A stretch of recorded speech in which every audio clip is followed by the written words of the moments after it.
What's good, YouTube? Car5 King here. So today, guys, I wanted to bring you my BT12 Digimon tier list video.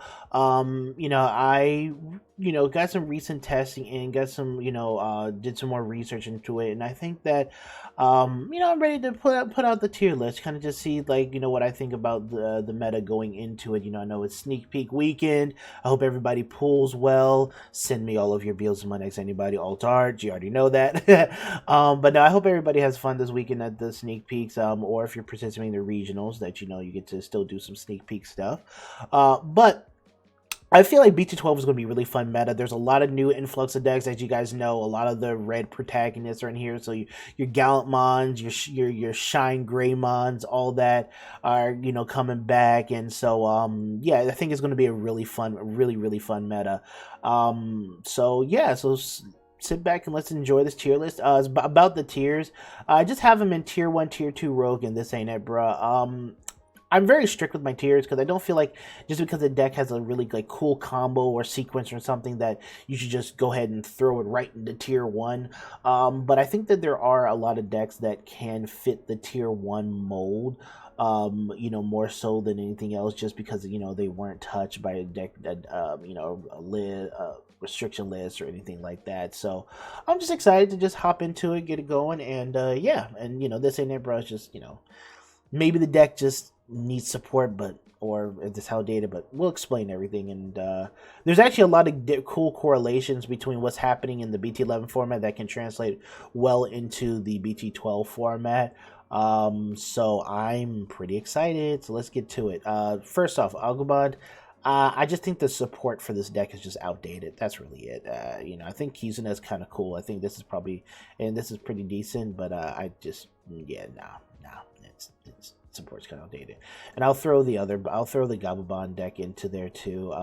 They both kind of play the same. Sacrifice, your life, to get a certain power off. But I just feel like the way that the decks are structured and how their core gameplay is, it's just a bit outdated for what they are. Alphamon.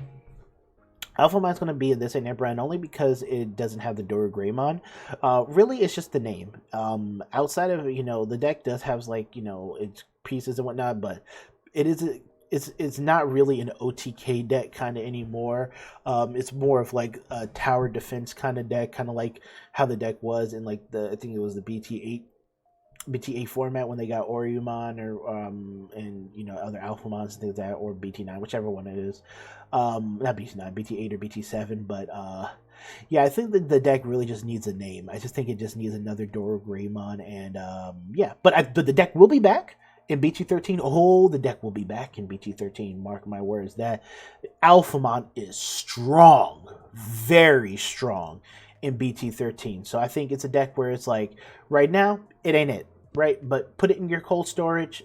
Pick up your alt arts while they're cheap or cheaper, and sit on it until BT13.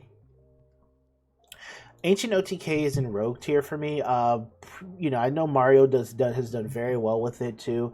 But it's a deck that doesn't really play matchups. It kind of just executes its one strategy just to go. And I know I know like the hybrids got support this set, and I don't know if anything is going to be added to this to this ancient OTK deck. But really, the deck's just been doing what it's been doing since its inception, which is just kind of just going up to the Aldemon, then coming out, going to the ancient Greymon, swinging for all your checks, and then going into Blitz Omni, swinging for game. I mean, that's what ancient OTK is. It's just an OTK deck. So, if you're too slow on the uptake and they build up to their stuff, it's not much you can do about it. Especially with them like negating options. Whew. Okay, yeah. Background. No, the deck just doesn't have enough the quality square. Even with Darkness Background coming out and all that yada yada yada, Darkness Background's not that great of a level 7. Let's be honest. And this deck just really just doesn't have the quality of support that it needed. It's a tax style deck, but I think it should be death and taxes, or taxes and death, where you make your opponent pay for doing things, and then you're able to extend control or advantage in your favor. And this deck really kind of just doesn't do that. Artwork's great, but no. Black War Greymon. Who? I'm gonna put Black War Greymon X in tier one still. We did some, after doing some recent testing and looking at it with the new support and things like that. Despite the hit to the Greymon X antibody, this deck is still really, really good. Very, very strong. And also it still has and I still think it does, though it's not 100%. I still think it has a really good matchup into two other tier one decks, which is Crossheart and the Hunter's deck.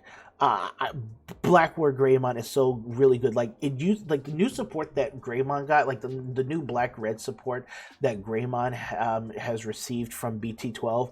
I think especially with the hit to Greymon X, opens up doors for new possibilities. Kind of like when Crossheart got hit, the Cross 4 got hit, but then they got Cross 3 and other things that just made them just made the deck really good. I think this deck's kind of same way, like, yeah, one card got hit, but we got new support that we can utilize in this deck, and like this deck's really good. Greymon X I think got a bit better too, with being able to be like a giant 17k wall, which you can have protections on him with the Greymon X, the red Greymon X, and he has redirect block. I mean, it's a deck that's really good. I was watching my brother work with it. Whew, deck is good.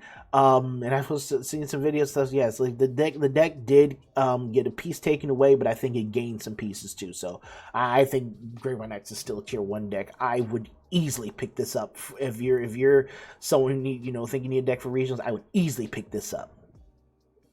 Dark Nightmon. I'm just gonna put it. I'm putting it here. Like I like Dark Nightmon too. I do like Dark Nightmon, as you guys know. I think it's a purple deck with black Air Forces. But I just think that again, the deck really hasn't received a lot of support. I think there's such lack of support to keep it updated, to keep it a little faster. It does rely on Nene heavily, just to have its blocker aspect. But I think it's a cool deck. I just think that you just need to it just really kind of just needs support, and I don't think it's going to be a rogue deck in the format at all, as I just don't see it getting really any play outside of like a fun local level type of thing. Commandramon to me is kind of like always going to be a rogue deck. It is a better kind of like Rookie Rush style type of deck. And it can definitely catch people by surprise, especially with how fast they get. If they can and with this new mulligan, being able to open up with multiple Commandramons dropped into the board. So I think it's going to be, I think it's going to be an interesting deck that, that you may see at your local tournaments, but I don't know, and maybe at regionals too. Like usually I think this is a deck that I see a lot in the early rounds, but they kind of fall off like mid to later rounds as well. But I don't think Commandramon is a horrible deck. I think it's a pretty decent deck. Blue Flare, ooh, I like Blue Flare a lot. I like Blue Flare. Blue Flare is really cool. They got visors and stuff. Blue Flare is they have a lot of ability to stun. I think one of their issues was kind of like consistency sometimes, but I think that they use like the promo Guilmon that lets you draw a card when it attacks, and the Digimon that lets you draw. So they got like 2 draw cards to just add to help the consistency of the deck. Then they can go into the Kuriha and Digicross with the Metal Greymon. They got Armored Purge, and they'll stick and stun your board. So it's kind of like get a little bit of blue hybrid in them, but they got their stun mechanics and also it's a really cool deck. Blue Flare is really, really nice, and I don't think it's a deck that you want to scoff at or sleep on. And if you like blue, I probably highly recommend picking up Blue Flare. I think it's really nice. And I think it definitely fits into the tier 2 category as well, because I do think it's one of the blue decks that can really do some work this format. Hunters. Hunters. And I'm going to put Hunters, because I want to talk about both of them. I'm going to put Hunters and Crossheart right here in tier 1, because I feel like both decks are similar but different. My boy Dreadjoker18, Alex, he made a good point the other day in terms of like a comparison between the two. Arrested Dramon Hunters is definitely more like a purple deck, right, guys? It definitely has a lot of the purple base because the purple in the deck is their draw engine, and obviously Arrested Dramon is the X factor of the deck. It is the the boss. It's the it is the X factor of the deck, really. And but there are times where it's like, okay, I'm if you don't hit, you get your purple pieces or you miss sequence, stuff like that. Like the deck has a huge learning curve, and you can end up like with no hand, you're top decking, you're kind of struggling, things like that, just because you maybe miss sequenced or you're not properly utilizing your purple pieces and things like that. Like it's definitely a more complicated deck than what it appears to be, but it's very fun, and once you start rolling with it, it's good. But on the other hand, you have Crossheart. Crossheart, you already know it's the king of consistency, but the thing that really separates both of them is one. I think Crossheart has obviously Crossheart is more known and whatnot, but I think Crossheart has a lower learning curve than Hunters does. I think Hunters has a really big learning curve, and with Crossheart, you have a big area of forgiveness. You can miss sequence, you can misplay something here, but you're not going to really.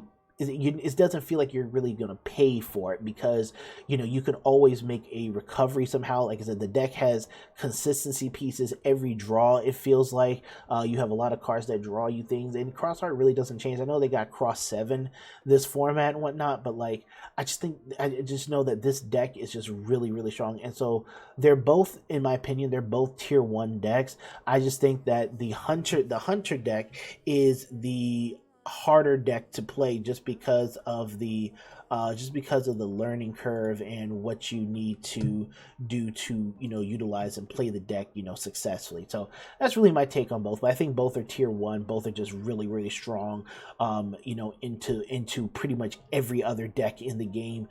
Black War Greymon definitely has a good matchup into them, but these decks can also combat Black War Greymon if they can get up. I think it's a very good battle between all three of these. I think it's a really good battle to see kind of like what a tier 1 decks going at it looks like. Armor I'm gonna put in a rogue tier. I think armor's definitely rogue. Not a deck that you're going to see too often. Has some interesting things going for it. Magna X is still a really strong card, but again, I just think that it really hasn't gotten much of anything in a while, and its playstyle has kind of like stayed the same, and it really hasn't made any true advances in the game yet. But I think it's definitely probably a rogue deck.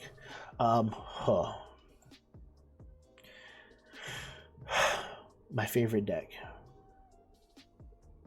tied with my other favorite deck, but you already know how I feel about Beelstar. She's like right up here, right above tier 1, but put her at tier 2. The Beelstar's tier 2 simply because the deck can stop or slow down to points where the other decks can just ramp up fast, but I think but it can also be pretty fast in getting to its like the main game plan, like poking at your security, knocking that down, keeping cards off of your board, flooding the board and everything like that. I think, and it's really just as long as you keep Beelstar's core play style of selective drop zone filling, where you're drawing and trashing cards.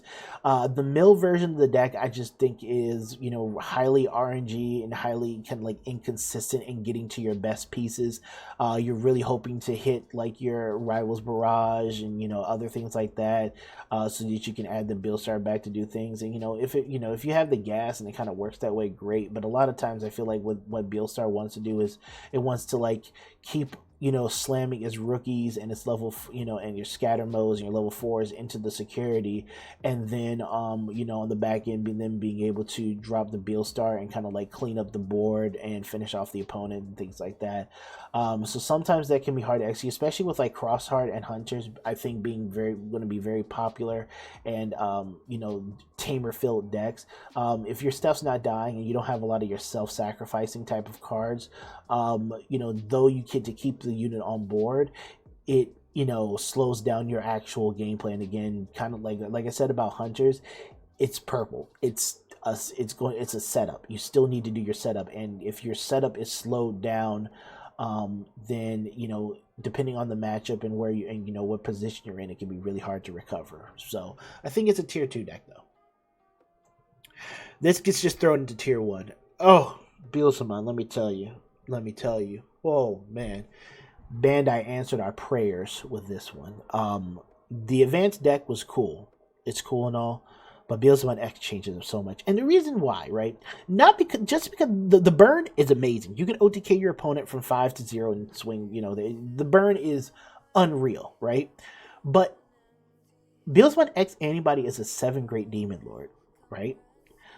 And it's another viable target for your Impmon EX2 Impmon to search out, because you want to kind of hold. That's a card that you kind of really want to hold in your hand and usually use to fit. He's pretty much your finisher, but there are times where you can actually digivolve into him for certain tempo plays, and if he does get deleted, you get to bring an Impmon to the board. So he does have a really good payoff if he does get destroyed, and he's pretty good in a lot of different phases of the game, but the thing is like the deck is just really fast, especially with the mills. It can brick up. You can brick up, and you can get caught in a genjutsu of, oh, I'm milling all my cards, but I'm not actually dealing damage and getting close to my end game, and my opponent's just playing field advantage with me, and you don't want to get into that type of battle. You want to really focus on poking down, getting your opponent low, and then going in.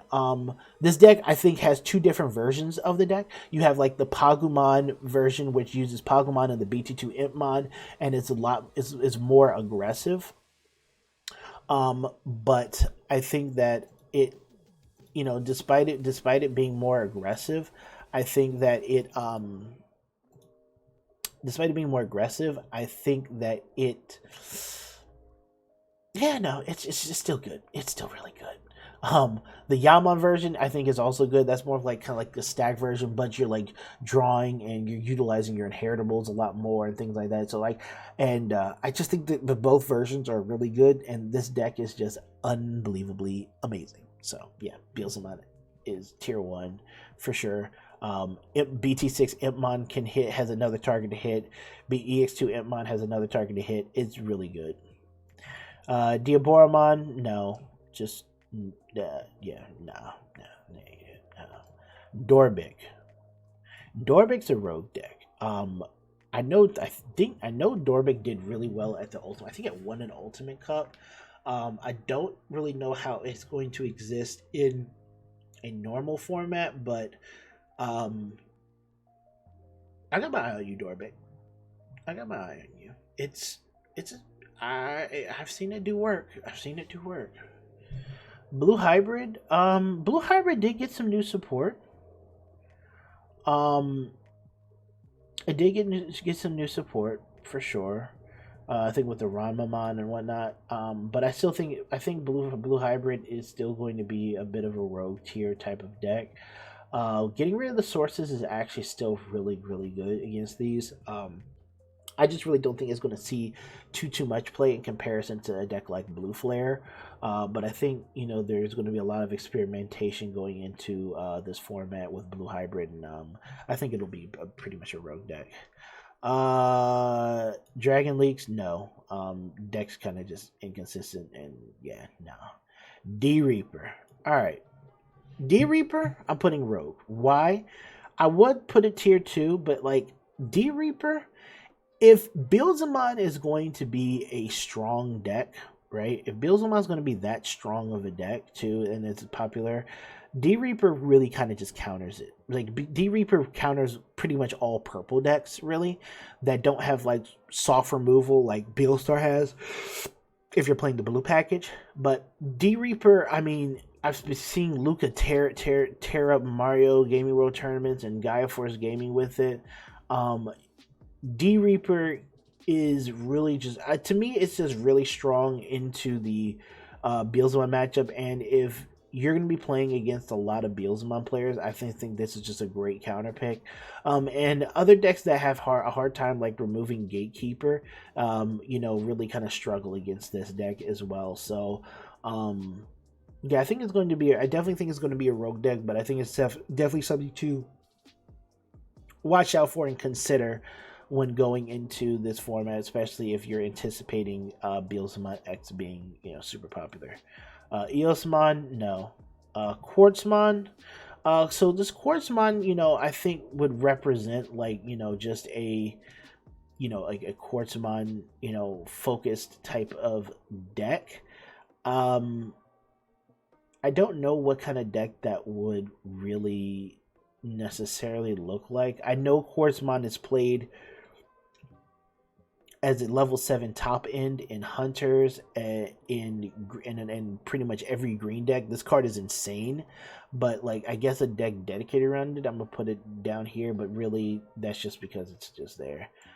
Examon, I think Examon is definitely a tier 2 deck. I think the evade is really strong. I think preventing things from coming out of raising is also really, really good as well, because you can force it to attack with the Slayer Dramon. I think it does have some consistency issues needing to find your Examon and certain your other pieces. I think that is kind of more like the detriment to the deck is just the consistency of getting to the pieces you need just to get to the Examon and whatnot. But like once Examon is on the floor on the field, it's a true menace. It's the big boy. Yeah, it's really it's really good, and Examon can definitely take over a game. So I'd definitely give it a tier 2 status. Fish control, no, just no. I don't ever see. Yeah, no. Galacticmon, no, I don't see it anymore. I think it was an interesting option, BT11, but no, just both of these, just no. Gallant, Gallant. I think Gallant's a tier 2 deck. The War Growlmon, I can actually show you guys. This War Growlmon here. It's the one my brother won at the Ultimate Cup. That card is sick. That is the best card in the deck. Really, really strong. Gallimon definitely got some upgrades. I think Gallimon's is definitely gonna be a pretty good deck. Can definitely compete in this meta. It does have some consistency issues. It doesn't really and it doesn't all. It also still suffers from the fact that it doesn't really have a lot of protections and things like that. But I think the new support really, really helps this deck out. The new Gallimon is really nice. The whole biomerge mechanic and whatnot. I just think the Gallimon is just it's a good deck. It's a fun deck and it's very good.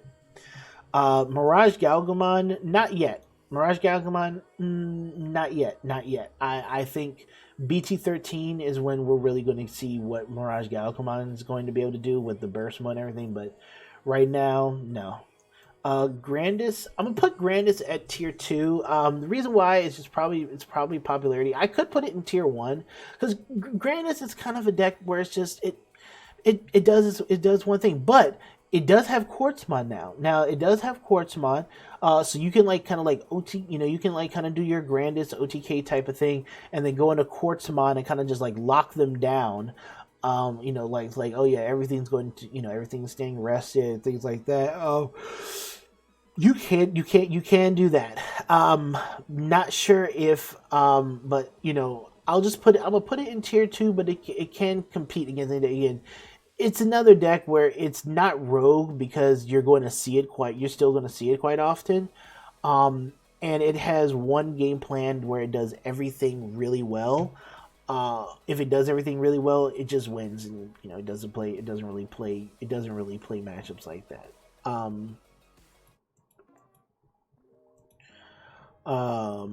Let's see. We got Imperial.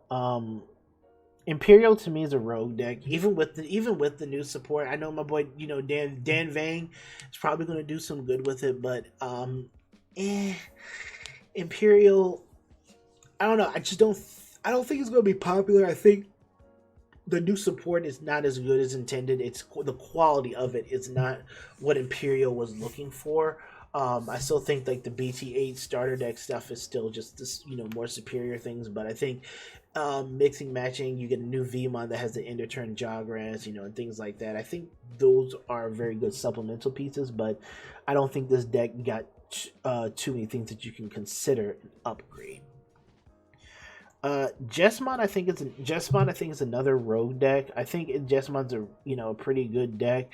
but definitely it is definitely piece reliant. It can take a while to set up, and I don't think this is a deck that you're going to see too often. It can overwhelm you. It can make that unbreakable board, but I just don't see it being played that too much often. Now, come BT13, Jessamon will be back for sure in bigger fashion. Digimon, no. Jessamon, no. Leomon, no.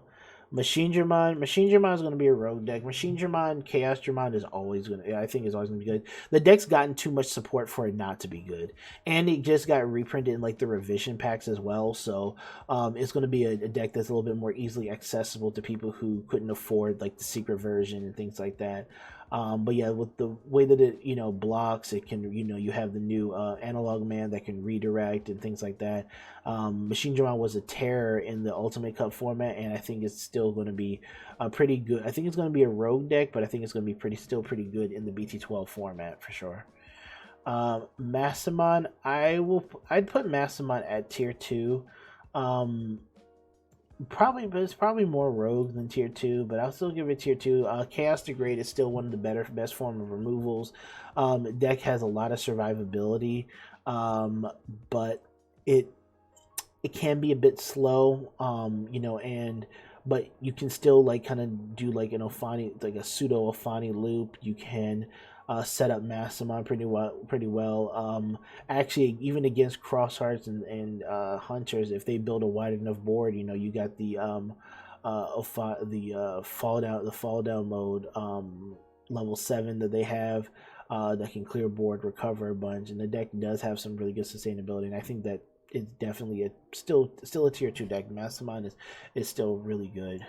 Melga. I want to put Melga up here in tier 1. I'll put Melga here in tier 2. Not really for anything more that I'm pretty strict about what's tier 1 and what you're going to see and whatnot, but I think Melga can be a tier 1. And I think it does suffer against decks that have like big security and things like that. I think Blackboard Greymon X, with the protections that it has and the fact that it can, if it gets established, it can kind of like wall this out. Crossheart is really consistent, and it can definitely take advantage of this. Hunter's good, Beelzemon, but Melka's still really good. Like I don't really want to put it here, just how strict I am with it, but Melga never got touched, and like the deck's it can just run through people. Like, oh, your security doesn't have bombs in it, and Melga just runs through you, bro. It's just so good. Mervaloop is rogue tier. It's it is what it is. It's a delicate deck, but I think it's rogue tier. I don't think it has a lot of good. I really don't think it has really any great matchups. Nothing in tier 1 I think is a good matchup for it anyways too. They're just pretty fast and too defensive for it, so yeah. Not sure what this Omnimon is here for, but just throw it there. Ophani Loop. I think Ophani Loop is a rogue tier deck. It's a nice deck that can keep, putting cards onto the board, utilizing like angels. I think it's better, pretty good, like kind of like more of like an angel control type of deck. But yeah, it's I think it's a rogue tier deck.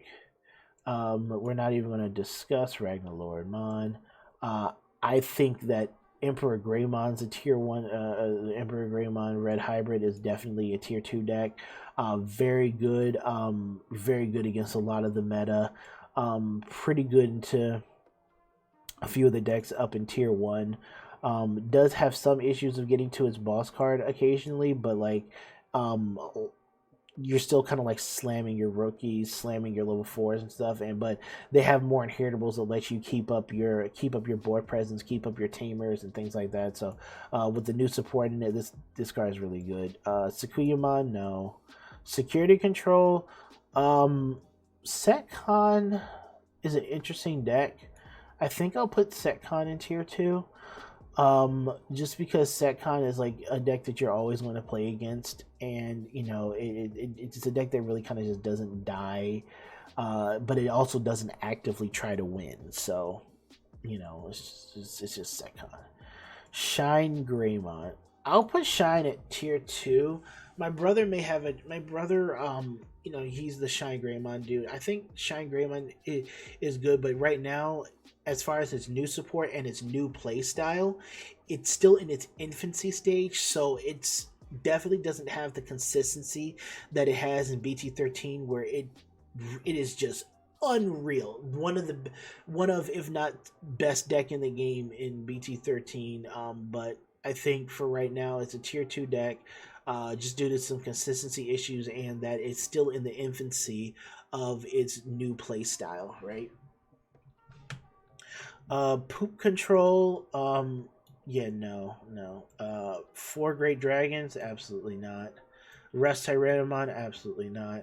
All Force is tier 2. All Force is fast. All Force is very fast. Do not sleep on this deck. Once you get the arenas popping, the All Force X and everything, your security's gone. I got OTK like twice last night. It's with All Force X. It is really good. And having another O Force in name just adds the consistency of the deck, because it's like, oh, we only have 4 O Force. Well, if I don't draw the O Force, but now you have O Force, now you have more pieces for the deck. Yeah, O Force, really good. You guys know it's one of my favorite Royal Knights. Probably my favorite Royal Knight. The Marsmon raid deck, you have War Greymon, which is just better. Bloom, that's the Hydra, Bloom Hydra, or your Bloom Lord Hydramon. I think this represents that. um I think this is definitely a tier 2 deck. It can, especially with Quartzmon as your top end, like you can hit them for a bunch of security. With Bloom Lord going to Quartzmon, kind of like lock down what they have there. And then your opponent has to deal with Quartzmon, or else Quartzmon is going to burn your security, swing for game. Because of, especially with the play style of the Bloom deck, Quartzmon can get absolutely bonkers. So yeah, I think Blue Hybrid is still a tier 2 deck. It's a deck that, again, Bloom Hydra. It really hasn't gotten touched, and I think it's just a really solid green deck. And I hate green, you know me. Me, all my homies hate green. You got let's see. Sorry, don't want to listen to that. So Imperial down here, purple red Imperial, Dex mid. This is like, I guess, like Mervamon whatnot. It's kind of the same as that, but like Mervamon is probably just good in here just because we already have Mervaloop there. I know that there's like Jet Mervamon and whatnot that came out, but that's more for a cross hearts thing, which Mervamon is played in cross hearts. So yeah. And then there's War Greymon. Oh, then there's War Greymon. I think War Greymon I'll add to the tier 2 list. I don't really know which one, if it's better than that. But I think I'll just add War Greymon to the tier 2 list. With the raid mechanic and whatnot, it can be very, very powerful. It's got a lot of good support. And I think you also can run like the Greymon X antibody and things like that, and hit them for a ton of security, and just make a stack that's just hard for your opponent to actually deal with. Um, it can be tier 1. I'll let you guys debate on that. It can be tier 1, but yeah. But that's a tier list, guys. Long video, but there's a lot of decks to go through. But I hope you guys enjoyed it, and let me know what you guys think. And yeah, thank you guys for watching. I will see you later with some BT12 deck profiles, hopefully this weekend, because we're gonna crush that sneak. See ya.